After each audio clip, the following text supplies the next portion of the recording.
Next up, we've got some quite worrying news for us drivers out there, and that is because, according to this article, Bonkers' new parking rules could see diesel drivers pay up to 10 times more to park than EVs. I mean, surely it's just absolutely disgraceful, isn't it?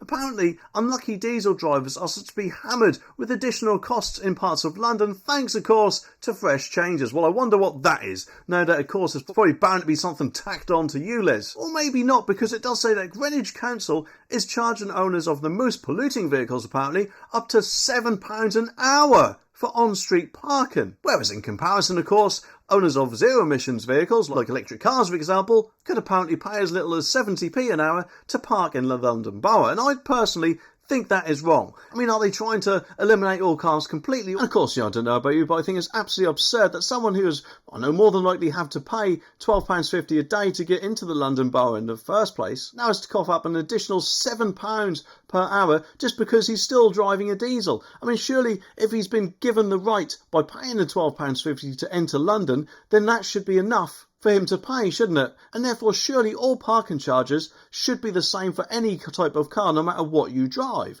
It shouldn't have to be placed again on more environmental standards. And in which case, when the environmental standards of ULEZ get up to a bit, which let's face it, they more than likely will do before the 2035 deadline when new petrol or diesel cars are banned, apparently, it just makes me wonder if these fees are also going to rise as well. But let's just see how they can get around it. Because you'd like to think, wouldn't you, that something like this would be all over the news channels, but let's face it, no! They tend to like to promote things like EVs and things like that, don't they?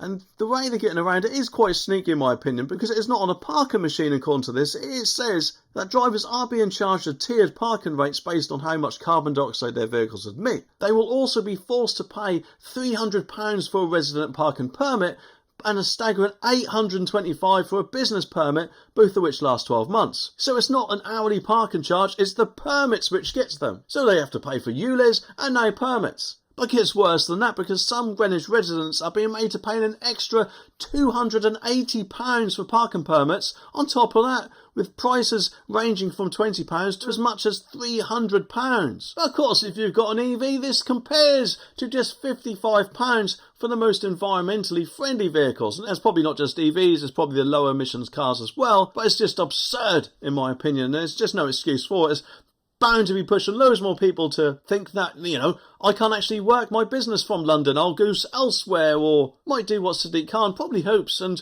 push people to actually abandon driving their own cars and actually use the tube instead, which no doubt, of course, it's absolutely love. But get this, because there are currently apparently 4,000 drivers are issued fines daily relating to ULEZ, with registration plates being read by between 75 and 80 million times a day by Sadiq Khan's surveillance camera network, which, let's face it, is going to bring him even more money in, isn't it? So why are we still paying as much for the tube then, Sadiq, eh? Surely if you want everyone to go by that, wouldn't it be a better plan to actually reduce the rates on them? But in this day and age, we shouldn't actually be forced, in my opinion, to travel one way or another. It's up to us. If we want to own a car, we should be able to drive that car. And the only thing that should mean that your car is able to go on the road, in my opinion, would be its MOT certificate, not about how environmentally friendly it is or isn't. At the end of the day, at the moment, London and everywhere else in the UK is bound to have more cleaner air than what it did, let's face it, a century or 2 centuries ago, when everyone was lighting fires in their houses just to keep warm, or for candle lights, or for whatever else. And just think how much carbon dioxide that put in the atmosphere, eh?